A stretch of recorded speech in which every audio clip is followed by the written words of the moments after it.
Hello, and thanks so much for joining us today. I'm Carol Jenkins. The program is Black America. Our guest today is the famed poet Kevin Young. He's stepped into the position as director of the Schomburg Center for Research in Black Culture. Kevin is the author of 10 celebrated books of poetry, including Blue Laws, selected and uncollected poems from 1995 to 2015, and The Book of Hours, many, many more. We'll talk about all of them. His nonfiction book, The Gray Album, on the Blackness of Blackness, explores Black identity, and it was a notable New York Times book in 2012. Thank you so much, Kevin, for being here today. Thanks for having me. All right, right. An interesting choice of putting a poet in charge of the Schomburg. A lot of us said, what? Because we just weren't used to that kind of leadership over there. But knowing a little bit more about your history makes perfect sense. Yeah, I mean, I think poetry and history are intertwined very much, especially in African American poetry. I mean, poets have written our history, have thought about our history in broad ways. And I don't think of myself necessarily as a historical poet, though I do love the sort of history of music and the music of history and thinking about those things together. So for me, I also spent the past 12 years in an archive at Emory, helping build it, helping get papers like Lucille Clifton's down there, and now that's one of the top 5 used collections. Is it really? Well, I mean, 75,000 volumes. Not in Lucille's collection, of course. No, but but in the library I was curating, it was so clearly you came with some skill sets. Yeah. Luckily I didn't have to unpack all of them. They were mostly unpacked by the time I got there. But that was a wonderful library called the Danowski Poetry Library that is really every book of poetry for the 20th century, every edition of every book. So that kind of completeness I really love in the Schomburg Center too. We're really sort of the library of record for Black archives and Black material, certainly for the 20th century and going back and going ahead too. Right. Well, in doing the research for your coming here, I looked over the material for the Schomburg again. Somehow it escaped me that Langston Hughes' ashes are actually in the Schomburg. Yeah, I know that it's named for him, but I didn't realize that I should be looking for ashes as well. Well, we have 3 sort of separate building structures that are combined, and they're sort of bridged by this Langston Hughes lobby and auditorium. And in the lobby is a beautiful thing called the Cosmogram. That was just a gorgeous design, and underneath that Cosmogram is are at Langston Hughes' ashes. Well, I'll have to pay more respect to passing over that. I cross it all the time. I think Hughes would be tickled. I actually happened last night to be in his house, his very house, which is also in Harlem. But to have his presence there, it's not just his ashes; it's his spirit. Sure. That is really in the Schomburg, and in that lobby specifically, we have poetry events and other events. We recently had a poetry reading. There were about 500 people came. And the Cosmogram was a giant circle, and it became sort of the cipher of the reading. People were standing there in the spotlight with Langston, nearby, and I think it means a lot to me. It's a sacred space. Sure, it is a sacred space. Talk to us a little bit about where you place yourself in Black America. In reading about you, they give Lincoln, Nebraska, a lot of credit. Yeah, I've tried to suppress. No, I'm kidding. I was born there. My parents are actually from Louisiana. They met at Southern University, an HBCU, always a great thing. Right. And so my father was in the military, and they moved around a lot. And so one of the places they landed after, when they were starting to go to school, they were the first in their families to go to college, and they went all the way. My father became a doctor, and my mother became a PhD in chemistry, certainly one of the earliest there at Nebraska. This is in the 60s. And so I was born there. The lingering effect is I was a Cornhuskers fan growing up. But we moved around a lot. So I moved 6 times before I was 10. And then landed, I lived in Chicago and Boston twice and Syracuse, New York. And then we ended up in Topeka, Kansas, which is where I went to high school. Right. And now Topeka is not where you think of maybe as the center of Black America, but there's a direct connection to the Schomburg, actually, which is that Langston Hughes lived in Topeka when he was younger. Aaron Douglas, who did a lot of illustrations and paintings. Right. And in fact, the murals he made are hanging in the Schomburg Center now. So, and just the other day, we got a copy of his first illustration made for the Topeka High yearbook. He did the cover, which is just a beautiful little sunflower. You know, and here it is. We have this early one and this late one, you know, Topeka 70, 80 years I know, before but I was there. Topeka and Lincoln are places. I've been to Lincoln, Nebraska, and it's the only place I've ever seen people, at being a New Yorker, when the light is red, they do not budge. You know, I mean, it doesn't matter if it's 5 o'clock in the morning and there are no cars anywhere. You just wait. Yes, you wait. Yeah, you wait Before you cross the street. So from Topeka to Harvard. Yeah, that happened. Yeah, that happened. I did that. Well, and you know, growing up in Topeka, there was a fascinating place because Linda Brown of Brown v. Board versus Topeka lived there. And not only did she live there, she played piano in my church. And Reverend Brown, who filed the lawsuit with others, of course, you know, was the minister there before I got there. So we had this legacy, and to me, history was always ever present and right in front of you, just a few feet away. And I like to think singing. And that idea of sort of singing history is something I carry very much in the Schomburg Center. And I'm really interested in the everyday aspects of history. Sometimes we think of it in these big, huge ways, but how can we talk about it in the small ways, in the personal ways? I know, but you've got 10 million items there. Right. So speaking of the small, of the global Black experience. That's right. Yeah. So, but the global Black experience, of course, is made up of these little moments, of these personal moments, whether it's something someone's grandmother kept, or a scrap of fabric, or you know, a letter Malcolm X got or wrote, or you know, all these aspects of the collection. Like we have Maya Angelou's papers, and to see her handwritten drafts of the inaugural poem she read, or to see her edits and thinking about the inclusiveness that she's trying to write about, which I think comes out of her Black experience. The breadth of Blackness is always present there at the Schomburg. And you said that you just screened the documentary on her life, and President Clinton and Mrs. Clinton were there. Yes. I shouldn't say Mrs. Secretary. Now there's a throwback. Secretary Clinton was Near President Clinton. right. Yeah, they, you know, they both were there, and it was wonderful to meet them. And they're really, you know, obviously they had been uptown with the foundation for some time. So it was really wonderful to see them connect with their fellow Arkansan, you know, Maya Angelou. Right.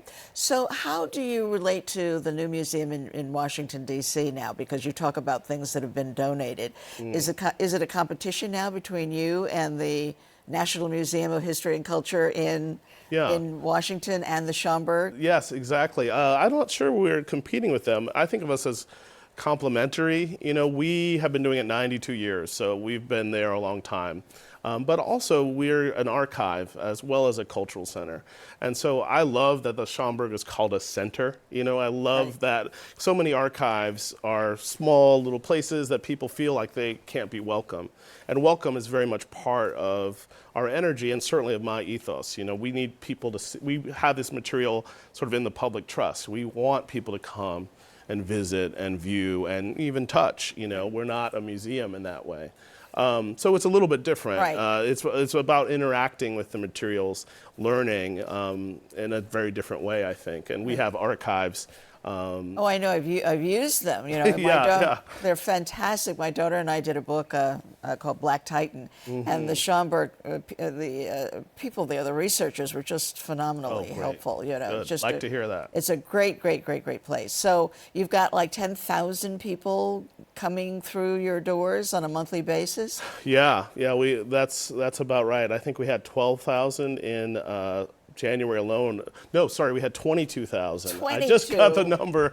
Yes, I couldn't believe it. In 22 days. Right. Oh my goodness. So that we were open. So, you know, we're really a place that people come and visit. And part of that was the Black Comic Book Festival. One of my favorite things to say, because growing up, I was very much a comic nerd and read everything. And, you know, I try not to tell people too much because. Well, you did pretty well, you know. I mean, that's my granddaughter. My 7-year-old granddaughter is very. They call them graphic novels now. No, yes. But I was reading them right when they became graphic novels. Right. They were just sort of great comics under Right. my cousin's bed. You know, Right. in Louisiana, I would pull them out and read The Incredible Hulk or whatever. And then so to be here years later and see the incredible presence that Black comic book makers, illustrators, thinkers, collectors, people who dress up like the Black Green Lantern or, you know, is amazing. And, you know, we had 5,000 people come over 2 days. We talk about some of the books and things that are helpful in creating your own comics. But, you know, I learned how to create comics by, you know, getting books from, like, the library, like Charles Schulz, Peanuts. And just, I would copy that stuff. And that's how I started to teach myself. And then I started writing my own stuff and then drawing my own stuff. And it's really as simple as just going, it sounds more difficult than it is, but it's really simple saying, I just want to do this. Incredible. And now you've got the Black Power exhibit up. Yes. So tell us a little bit about that. Stokely Carmichael, who invented the term, as a matter of fact, gave it to the world. Yeah, and he gave it to the world, you probably know, in Greenwood, Mississippi. And I've actually been to that site, which is just a little park there that he said it at. And people, I think, forget that Black Power and even the Black Panther were created in the South, in the American South. And I think that aspect is really interesting in the exhibition.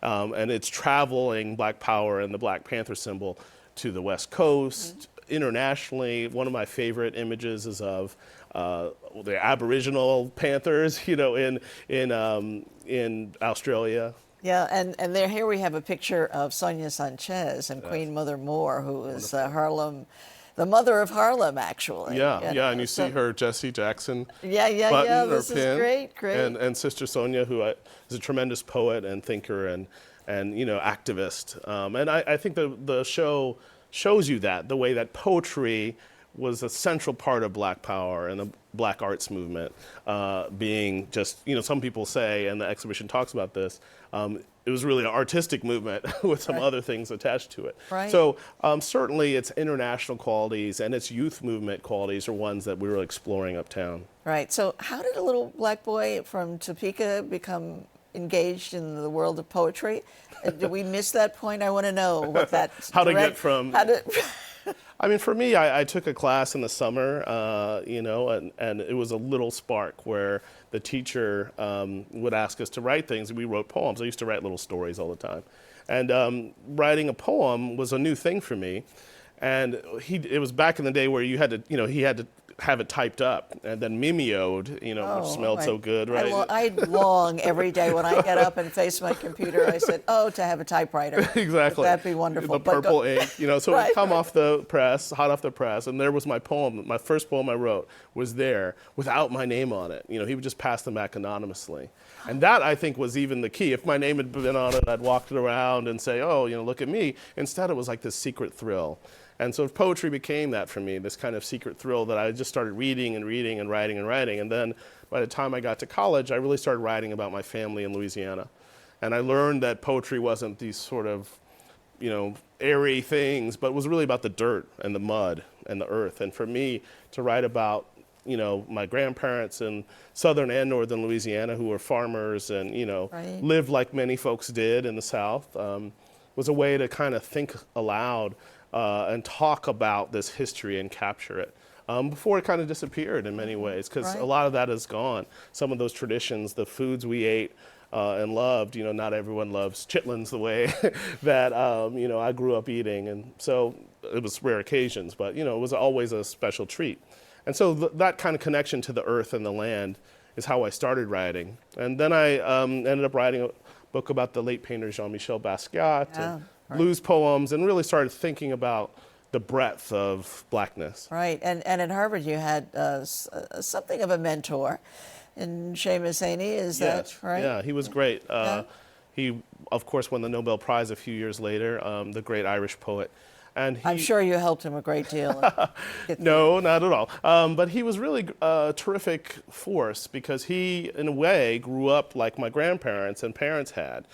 He had this rural past, and he, in his first book, can write about that and write about other things. And you know, for me, I also was in a thing called the Darkroom Collective there, which was a Black writers collective based in Boston. And so there was this interesting lab of influences for me that I hope I carry around now. Right. Well, you've got a jazz festival going on at the Schomburg. Tell us a little bit about that. It's the Women in Jazz Festival. It's Yeah. every Monday in March. Every Monday, yeah. And we have great singers. It's a long tradition there.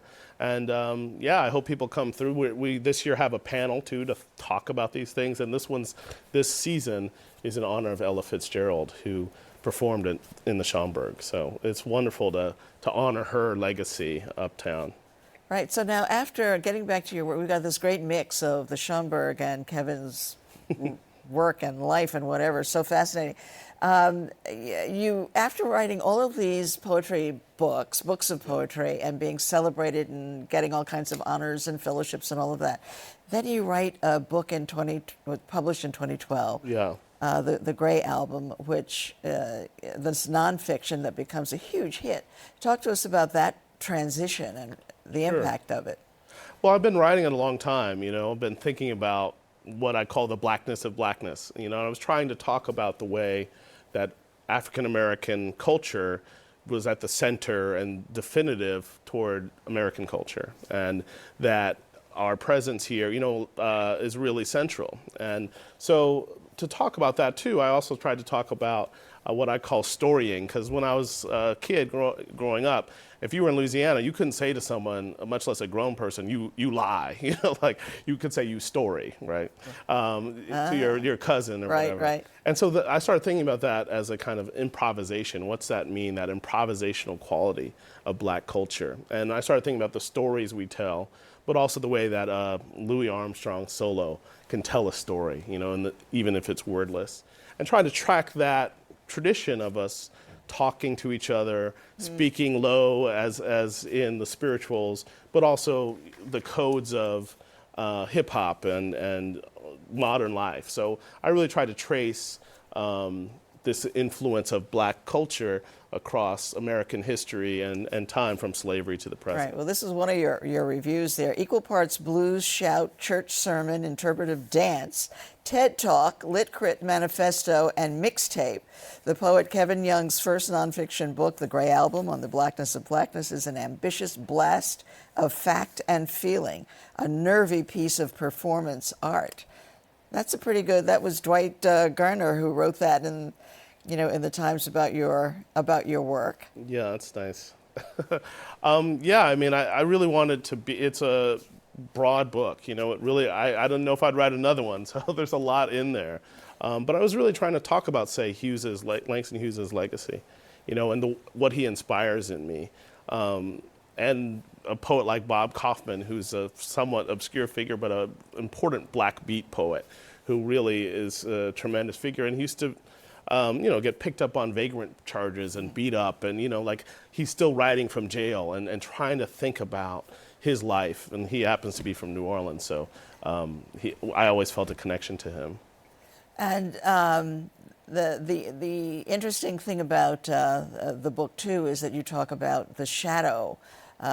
What happened to Ralph Ellison's book that never did get published? Yeah, in sure, some shape or form, sure. right? But yeah, I was really interested in what I call the shadow book, and these books that aren't there but that we think about or influence us. And one is Ralph Ellison's never completed second novel. And another is James Baldwin wrote an early book about churches in Harlem, and the text is gone. We don't know where it is.